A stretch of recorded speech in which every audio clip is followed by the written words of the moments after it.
My name's Will Dorman. If I haven't met you guys, I've been teaching at Globetrotter camps for about a year and a half now. I got like 14 or 15 in. So I love these things. I get a lot of different looks at jiu-jitsu and get a lot of benefit from you guys. So appreciate you guys. I've been training about 17 years jiu-jitsu. Grew up wrestling, so I have like a wrestling style, and I like to be on top kind of pressure most of the time.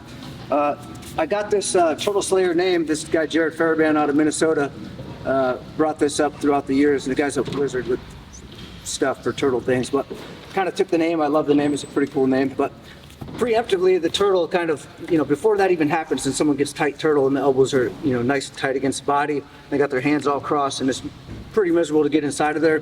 Preemptively, we're going to look at breaking into that. And how many people were at Christian's class today? Show of hands. Yeah, cool. Handful of folks. So, Kristen talked about the knee-elbow connection and that big space that we want to get inside of, right? So that's what we're looking at doing a lot of times. So turtle happens in a lot of different positions, failed takedown type positions, failed wrestle up positions. A guy runs away from you, ends up in turtle position. Maybe he turns into you, gets turtle position. So a lot of those transition points are where you're looking to get inside of the space. So we'll look at getting inside of those spaces prior to them getting into the nice tight turtle, right? But we'll also look at a couple things that you can break into that turtle once they do kind of get stuck in there, and at least tip the guy over or do something from there. I'll show you guys a handful of good submissions, and we end up in kind of like crucifix kind of position. But I've got a handful of cool little tricks, and hopefully you guys like them. If you got questions, please raise your hands. I talk really fast. I listen to my audiobooks at 1.5 speed, so that's why I'm like, ready, set, go. So without further ado, we're gonna look at Mr. McNamara, my favorite Duke in the world, Irishman. So failed takedown attempts. Maybe Gareth shoots on me. He's here. I stuff this. I get to this point. I drop a hip. I'm looking at getting this wizard position, right? This is like a wrestling type movement. So he's maybe trying to wrap around my legs. I don't want that to happen. I'm dropping my hips to that side, right? This underneath the armpit. I'm already inside the space.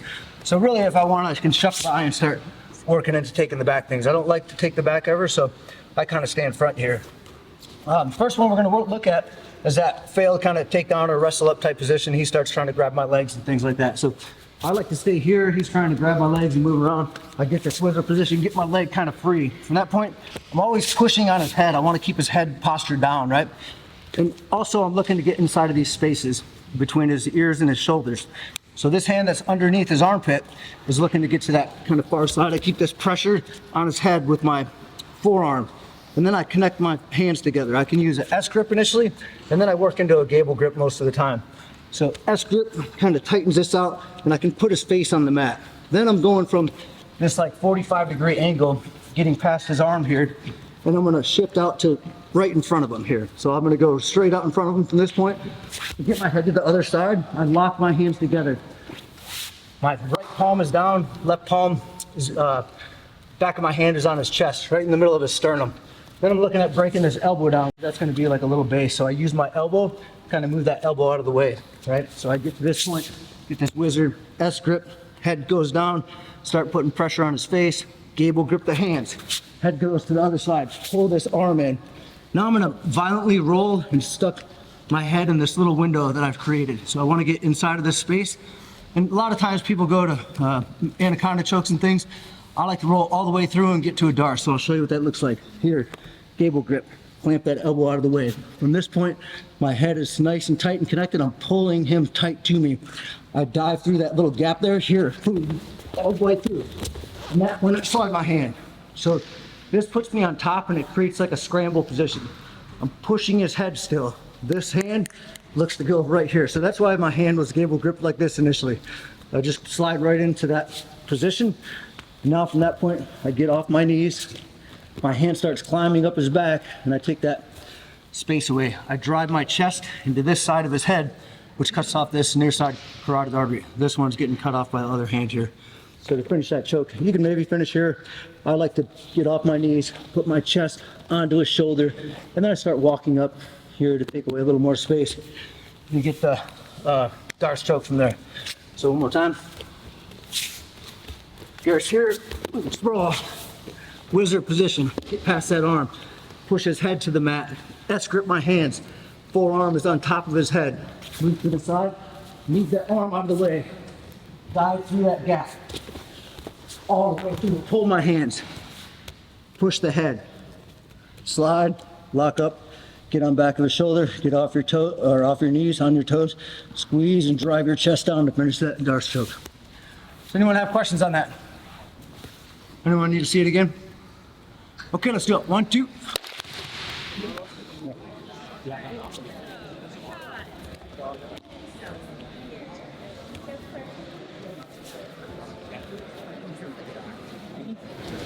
Someone's got questions. Okay.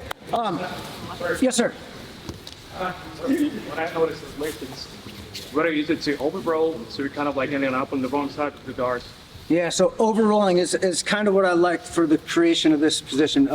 So you can stop halfway through and go into anacondas if you got long arms and things, but you know, I can also go, he sprawls here, look, to this point. I can just use this 3/4 Nelson like grip. This is like a hand on top of the head, S grip. And I can use like a gable grip here, and I can just chuck him this way, and I pull that hand through and get into that Darce position, right? You can do that. A lot of times it doesn't work so well for most people, so I like to create that chaos and roll through into that point. So by the time they kind of figure out what's going on, I'm already attacking to finish that Darce choke. And when I finish that roll through, I want my chest connected to his shoulder. So however I get there, I'm putting this pressure on his head first, and then I switch to the other side, and I'm pulling him into me tight, moving that elbow out of the way. My head ducks through. And I just rolling, rolling, rolling, rolling. Shoulder connected to the chest. Pull. Push this head with my left hand. And then I get into that Darce choke. And I want to leave him flat on his side here, and I want this arm pretty much connected. And I use my chest to put pressure on his head. So creating that chaos kind of gives me the opportunity to get to that position. And if it doesn't work for you, work the 3/4 Nelson, or you can start to shuck them by and take the back and things like this. So that was the first one I wanted to work through. Does that answer your question? Yeah. Or what was it specific, like you ended up on the wrong side or something? How do you mean? Can I see? Sure.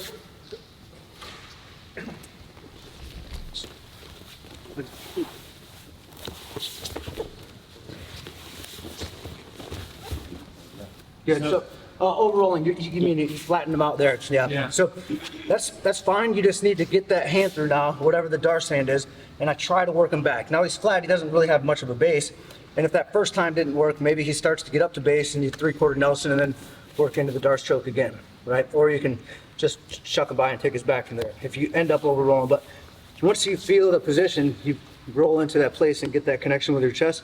You kind of stop in that spot because you feel the momentum as you're like, oh, now I'm in that spot, and then you stop there. So overall, it might happen. I have never seen it before, but I mean, that's good. Sometimes it will end up happening like that. It's good. Thank you. Good question. Yeah, thank you. Okay, guys. So next one we're going to look at is, we've been talking about this inside space, trying to get in this inside space, right? So not back on say, get on your back here. Yep. Yeah, so maybe we passed the guard, right? We're trying to get into the side control, or maybe we had good side control and the guy's starting to move a little bit. Maybe I've lost the near side elbow connection. He's got his elbows tight and he's got this knee shield happening. I'm trying to get here, and he's like, no, I don't like this. He starts to turtle away, right?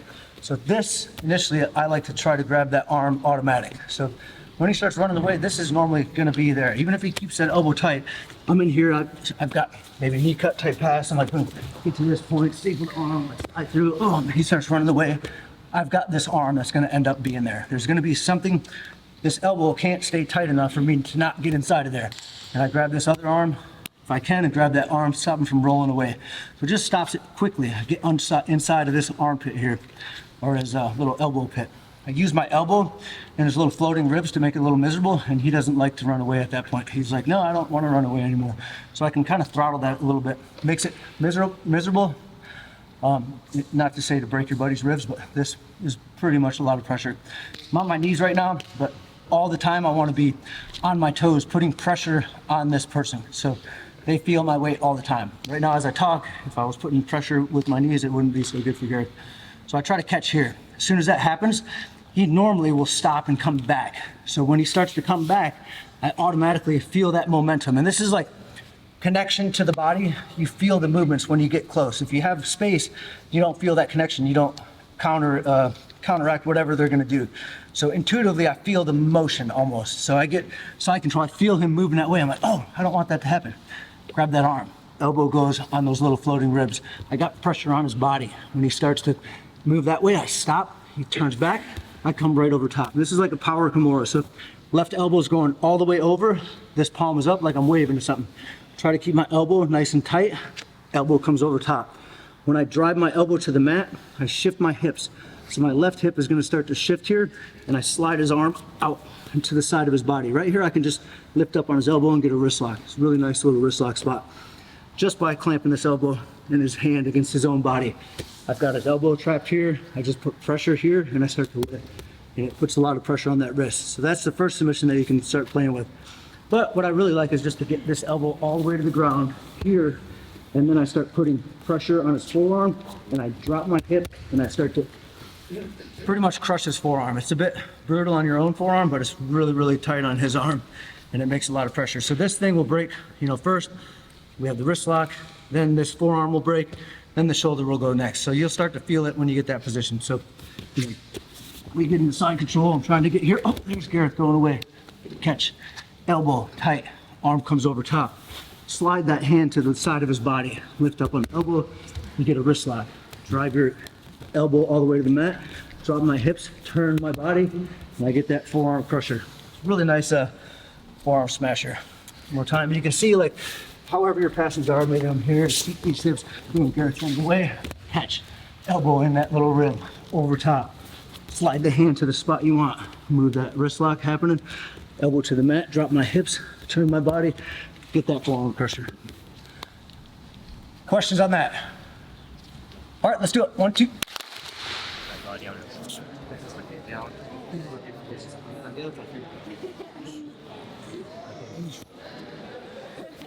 I'm trying to catch that bicep first to stop him from running away. Normally what happens is he'll start to run away. I catch the bicep. He feels he can't go anywhere. This elbow in the side of his ribs goes, oh, that sucks. I don't want to go that way. And he'll start to turn back in. And he's got a little bit of space so he can start to shrimp, move away, yada, whatever. So I need to trap that arm. Like this elbow here needs to be trapped by something. So this arm that's hanging out free goes all the way over. He runs away, this hand turns. I grab here, turn, over top. I need to trap that elbow, and it gets it really difficult for him to go anywhere. And I can kind of hang out here for a little bit. Then I just pull that thing to where I want it, and then I start lifting to get the wrist lock. So this little motion goes over top and traps that arm there. So all I'm doing is getting my elbow in front of his wrist, and I'm trying to keep my wrist, this little sharp part of your bone, on top of his forearm, in the middle of it, because it'll break easier there. So I go here, trap that thing inside, slide him to the spot I want, wrist lock, elbow goes to the mat, dropping my hips. I don't want to see people on their knees like this trying to finish this thing. You don't put pressure there, right? So I want legs out here, putting pressure into his body. Then I can start to put that pressure on the forearm. And if the forearm doesn't go or they don't feel it or whatever, you just keep going until that shoulder goes next, right? Does that answer your question? Over here? Yes, sir? Why don't you pass his head by with your knee, for example?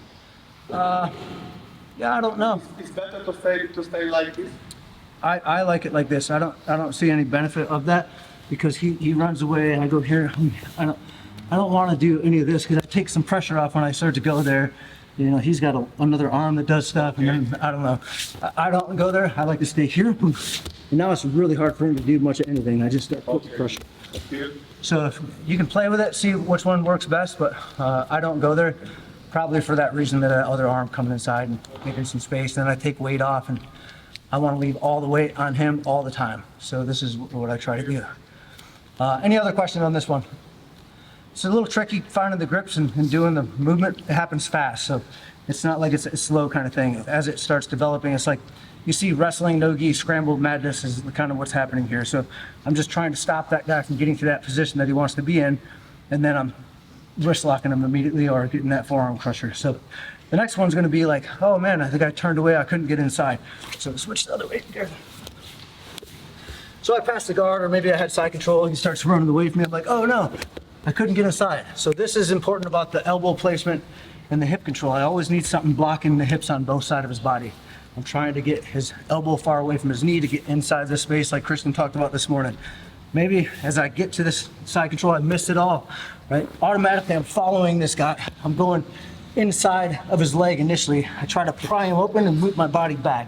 As soon as that happens, I start looking for this arm. So ideally, I'll be able to grab this wrist if I can. I like this little fat part of the hand. This is like my favorite place to be. So initially I'll go here, open. I'm sliding inside of the space with my knee on the near side. So when he ran away, I'm sliding right in here automatic. Open that out. Now I look for that hand. Get a hold of the hand if you can, like here. This is a nice spot to be. Then I'm looking for this hand, start bothering his face. And I use this little part of my hand to work it as a can opener on his face. So he's maybe looking away or trying to look at it. I just go like this, wiggle, wiggle, and start grinding that thing on his face. Make it real miserable. Once I get that thing as far as I can get it, then I start to work this choke. So I get the back of his shoulder here. I start squeezing my bicep together, and you finish a choke. It looks like, you know, that's not gonna work. It seems like it's so easy. It works so good. Feel it with your buddy, just getting their chin in that little armpit of your elbow and just squeezing that lightly, and they'll go to sleep pretty good. So I'm here, wiggle, wiggle, wiggle, get under his chin deep. My elbow pit goes under his chin if I can get it. This hand can go back on the side of his lat here, and then I just squeeze my bicep together to finish that choke. And I'm also maintaining my balance because he's going to try to trap the arm and roll me and things like that. So I have to stay to this side. That's why initially, as soon as I get inside of this gap, bam, I'm going here, breaking this down, look for that hand, get a hold of it. Wiggle, can opener his face, shove that thing all the way through as deep as I can get it, get on the back of his lat, squeeze it nice and tight together, and then finish that choke. It's like a bulldog choke or something. Really, really effective. I like this choke a lot, and it's there all the time once you get in this turtle kind of position. A lot of times guys are fighting the hands and things, but you know, you got to work through that. You know, with the gi on, there's like a whole bunch of stuff in the way, so there's some other options that I like to play with, but this one works pretty good. And you need to attack immediately. So it's like there's no downtime like, oh no, he's in turtle, hang out here for a bit. It's like I go here, he turtles, bam, I get to this point, I'm looking for this, wiggle, grind it on his face, now I got this choke. And then I start squeezing him to death and finish that choke up. If that choke doesn't work, I've got all kinds of stuff that I start playing with next to getting the crucifix type stuff. And we'll go there after this one, yeah? Does anyone have questions on this? Is the aim just to control the hand? That's all you're doing with the other hand? There's no Yeah, so that part that you can I do a lot of things with that hand, like that grip on the hand, the little fatty part, gives me a lot of control, and there's like cool wrist locks and things that you can do sometimes. But mostly I like spiral ride inside and then go to the hand because that's going to be fighting, and I'm trying to get it out of the way so I can get underneath his face instead of up here blocking stuff from getting underneath his chin. So I try to trap that hand if I can. You don't have to grab the little fatty part of the hand. You just grab any part of his arm. Try to pull it in to his body so he doesn't have that thing to fight with. He runs away from me. I start sliding. I'm like, oh, I missed it. Bam. My knee goes inside, spiral ride. Open his leg out here. Boom. This one goes right to the hand. I try to pull that out of the way. See that? Now this is going to be free to start bothering his face, bam, get it as deep as I can, and then start choking. So that's why I like to trap the arm on that side. And then I have this one to play with my legs in a little bit. Yeah. Good question. Anybody else? Can you talk about opening the leg a bit more? Yeah, so the opening the leg, in order for him, see if I got deep inside there and he clamped onto that elbow, right? You get here, Gareth has his base, I'm trying to get my knee inside, and I got deep in here and Gareth just reaches back and clamps onto my elbow. And his knees, look where his knee has to go in order for him to roll. So get over top of my elbow if you can, Gareth. Yeah, this is what will happen. Yeah, see how his legs have to go that way? So go back in. So say if I was here, right? I had this base. In order to go this direction, I can't go there with my knee there. There's no way. I have to move this knee here. So that's why I spiral ride open that leg, because even if he does kind of clamp onto that, it's already too late. I'm already clamping onto his arm. So that's why I kind of open that, because he can't roll back into some kind of guard from that point. Does that make sense? Who is that? It was me. I turned around to it. Oh, yeah. See the helmet. Yeah, does that make sense? Yeah. Okay, So cool. is it more like a stiff arm to stop him going anywhere? Yeah, it's a stiff arm, but it's really a stiff arm to open him up. And then I move my body and it gives my weight shift to that far side. So even if he did clamp onto it and somehow I missed that and he was able to try to roll, I could slide my arm out and I would have base on that far side advice getting over the center line.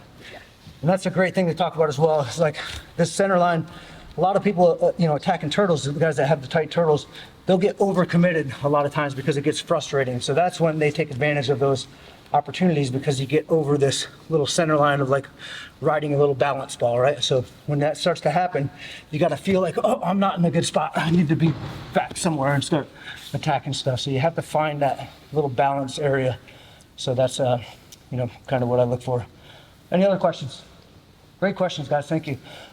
Okay, so now we're going to look at a couple other options that I like to play with. And there's the setup is going to be the same. So I'm trying to get inside of that gap there, right? So Gareth rolls away from me, gets into that turtle position. I try to get inside here.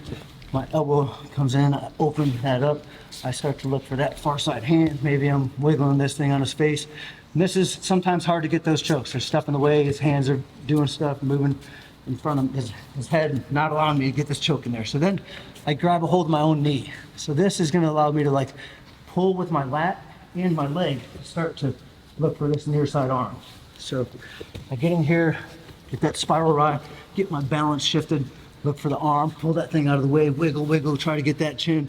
I can't get it, I grab a hold of my own knee. Now even if he kept his elbows nice and tight and he's defending his face, I can pull with my lat and my knee. Once I get to this point, I just step over. So I want my Achilles touching the inside of his thumb. So I pull that thing out, my knee is here.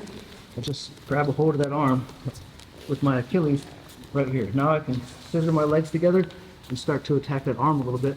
And he's like, oh, that sucks, I don't like that. And then I go right back into here and start choking him. Or I finish both the arm bar and the choke. So, you know, look over here, this is what's going on. He's like, this sucks. And he's like, and then bam, choke happens. So attacking both things simultaneous almost gives you the option to finish the missions much better. So always have an option if you fail on one to go to another one. So that's a good little rule of thumb. So I get here, spiral ride, I'm trying to get that arm, pull that thing through. Maybe he's smart, he's trying to defend his neck like he should. My knee, I just grab a hold of that thing. So most of the time it's easy to get inside of this little gap, especially with no gi. I just slide my little hand in there and grab my own knee. Then pull his arm out, step, grab a hold of that thing. Here I can finish arm lock. You'll start to feel that position. My legs are kind of clamping together, separate spots. So this leg is kind of on top of his elbow. This one is underneath his shoulder almost. And then I can lift up here to finish that arm lock as well. Most of the time, they'll kind of move their arm out of the way, and then I just trap it with his back leg. So always attacking the neck and the arm. Here, I'm like, wiggle, wiggle. Now I've got everything trapped. I can go back to choking him if I like. Maybe he flattens out, that's cool. And I can just, you know, start working both of those angles. So again, last time, get it here, spiral rush. Hand, move that hand out of the way, wiggle, wiggle, and start fighting his neck. Oh, I grab my own knee, pull my knee out, step over top of that wrist, grab a hold of it, squeeze my legs together. I try to finish the arm lock. As he's bothering about that, I start looking for that choke. And now I've got his arm trap out of the way. There's nothing defending his neck, and I can finish that choke. So got an arm bar and a choke option, and then we'll go to some other stuff after that. Any questions on that, guys? Okay, let's do it. 1, 2.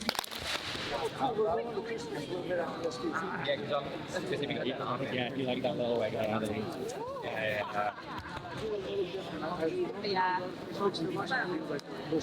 So key thing to take away is always be attacking something. The arm's getting attacked, they're thinking about, oh, that arm is getting attacked, I need to do something with that. So when they think about that, they're not thinking about their neck. So I'm always looking at back and forth until I get a hold of something to finish that submission, right? I want to go through 2 more things if we can get to that point. So the next spot we're going to get to is, you know, they're going to be smart in that, maybe go this way here. Yeah. So they're going to be smart in that. As I start kind of, you know, getting to this spot, I get that arm trap, pull it out of the way, grinding on his face, maybe that's not working, grab a hold of my knee, pull that thing out, step over that arm. He doesn't like that thing. He doesn't want to get, you know, that arm bar submission. So from here, maybe that choke wasn't working or the guy keeps his face here and it's hard to get underneath that thing, right? So I like to sit back on this arm. So I'm like trapping his arm nice and tight against his body, or against my body. Really, I just trap that inside. So sitting back, it's really hard to get rid of that thing at this point. So I'm here, just sitting on it, spiral ride. Oh no, I can't get a choke in his face. So this is like you're gonna have to roll here for this one. So if you don't roll with your partner here, it's gonna be pretty brutal on the shoulder because it's your whole body like going against one shoulder. So I was here, maybe that choke's not working. I get to this spot, my hand comes out. Elbow comes over top, kind of like that position that we ended up with that power kamora. It's essentially what I'm doing here. elbow is here, I come over top. Now I'm just doing a forward shoulder roll. Now I keep this nice and tight, trapped. So I curl my heel to my butt if I can. As I roll here, I kick. And then I'm using that momentum to come up and grab a hold of his legs here, if I can get to his legs. So use the momentum. If you end up trying to come back up here, it's gonna be pretty hard to get to this position, right? So here you can get almost the same position that we just did with that power kamora. I get to this point, I start sliding his wrist to that spot on his body. Pretty hard for him to go anywhere from here. I can lift this and then start putting pressure on that wrist. Or I can just get to this spot and then start hipping up like I'm standing up in base here. Leg comes back and I go across his body, pull this back. Like I'm doing this stand up in base movement, but I'm doing it with his arm trapped in there. So it's just this kind of thing. So again, there. So It's this way? other way maybe. Yeah. Knee inside, open, pull, step over, wiggle, wiggle, be smart. Traps that thing, I push it here as well. Arm comes over top, do that shoulder roll, come up, use that momentum. Come here, slide this out of the way, maybe you get a wrist lock. Most of the time this thing will come here. This is the key to keep curled, so I don't allow him to get his arm out of there. If my leg was straight, he just pulls the arm out of the way. But then you got north-south chokes you can go into. But try to keep his arm if you can by curling that leg. At this point, I just do like stand up in base motion. You can finish that shoulder lock. You guys got questions on that? Okay, let's do it. 1, 2. I got maybe one more thing I want to show you guys. So we got only 10 minutes left. I got a million things that I want to show you, but it's not enough time. But if you got questions on any of this stuff, please bring it up. And especially you guys like no gi stuff. I got a lot, or I mean gi stuff. I got a lot of gi stuff as well. I want to talk quickly about like breaking into the turtle when the guy's super tight. He's got his elbows next to his body and his hands are here, and you're trying to get in that miserable little spot. It's a nightmare to get in there, right? So I know you guys have probably been there. Turn the other way, guys, please. Yes. You guys have probably had this happen. The guy's like, "Oh, I just want to play in turtle," and you're like, "Yeah, I want to get in there, do stuff," and like you just fighting your hands. You're like trying to do stuff in here. It's quite frustrating. And then you get overcommitted, and he's like, "Oh, cool," I just rolls out of the way and gets into your legs and starts leg locking you and doing all kinds of madness, right? So the key point here is stay in that center line of stuff, like wherever that balance point is, right? So as soon as the guy gets into this spot, I use like brutality. You know?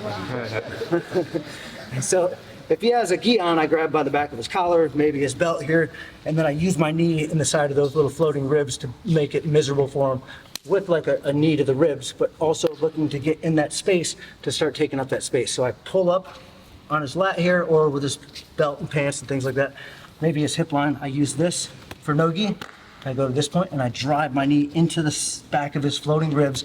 Then I drive that thing forward. I get inside and I start looking for that same position again, right? So it comes in with brutality and like force to move this guy around. You can also just go like, if his base is in a triangle, look, I just pull this way. He just falls over. So like That's real. it looks dumb. I mean, it works sometimes. I don't like this. I like to be a little bit more brutal, and I like the connection, you know. So when I get to this point, maybe I was here, like, you know, I get to this point. Now maybe I get inside and get to that power kamora, but you got some options there, right? I like this breaking into that inside space, so I use this misery. Grab here, pull here, use this knee into those little floating ribs, drive it in, boom, open that leg out, pull that arm, bam. Attack his neck, start choking him, maybe get that wrist, go into those cool things that we played with. So I wanted to just show you that. I'm not gonna play with that too much. I wanna show you this other badass knee bar thing that I love as they start to roll away and invert. So this is like how to break into that, play with that a little bit. You see the base is not very good on that side, so you pull one side or the other, or be brutal inside of those floating ribs. Look to get something inside. No matter how big and, you know, you are, and your elbows don't go inside your body. So there's always something to get inside there. Guys will keep their elbows nice and tight in here. It's really hard to get, but you start bashing into that floating rib and pulling up on his body, you can get that thing in there pretty good. Oops, sorry. So always looking for those control points. And it has to happen fast. And you have to look at your balance as well, right? So play with that after, and maybe open mat a little bit. But I want to show you one more thing because it's really nice and it works pretty well. So as I start passing guard, maybe I had a bunch of space. Normally my guard passes are tight and I don't give a lot of space, so it's hard for them to run away and get into these inversion type things. But sometimes maybe on your back, please, guys. maybe you guys like give a lot of space and, you know, we end up in like a half shitty knee cut and it goes straight forward, vice in line to give this space away, right? If I go forward with like a knee cut pass, I get here, maybe I get a knee cut, staple this arm, like there's all kinds of space here. This is nothing really controlling him yet. He runs away from me, maybe I couldn't catch it all. I'm like, oh no. Right here, he does this inversion to get his legs back in front of me. Yeah. As that happens, I just Miyagi-san wax off, push this leg to the ground, trap it, and then dive underneath and finish this knee bar back. It's really cool. It's a tricky little knee bar, but it works so good every time as soon as this guy starts converting. So, you know, they're here, they pass the guard, they get to this point, and then they can into that kind of position, that little shoulder roll to get back, feet in front of the person. However, that ended up happening over here, but get to this point, here it's going away. Oh no! Back. So trap this top leg. This leg that goes over here slides down to his Achilles and put this bottom leg through, and then I hit forward. So for people that can't do knee bars, you can still do a pass. I want this elbow over top from this little gap. Try to grab onto his butt here. Most of the time, if I catch this foot, he can't really roll much anymore. It's hard for him to go anywhere. So I've got him trapped here. I squeeze my legs together just like we're doing with the arm bar, right? And then I just pull here, hip forward, finish that knee bar. If you're lower belt and you can't do knee bar, I get to this safe. So here, start running around, hit the back, get that same grip, and then wrist lock him here. That little fatty part of the hand, I just put the elbow against my chest and go. It's really nice to go as well. Or you take the back and do whatever you like from there. So one last time. Or like here, feet, knees, hips. Boom, Gareth runs away. Oh no, I back up. Step over top. Now I'm in half guard. Most of the time they're pushing this knee into my face. I dive underneath, grab a hold of that foot, slide my foot down to his Achilles, bottom leg comes through, elbow comes to his butt cheek, walk forward, hip, finish knee bar, or pass, hit the back. Grab that hand, wrist lock them. If you guys like, you guys have questions on this, let's give that a shot a couple times and then it's a little tricky, you know. But some of you guys might get it. You guys can probably do a shoulder roll. So you guys can do that a couple times. Ready, set, go. Hey, feet up. Nice.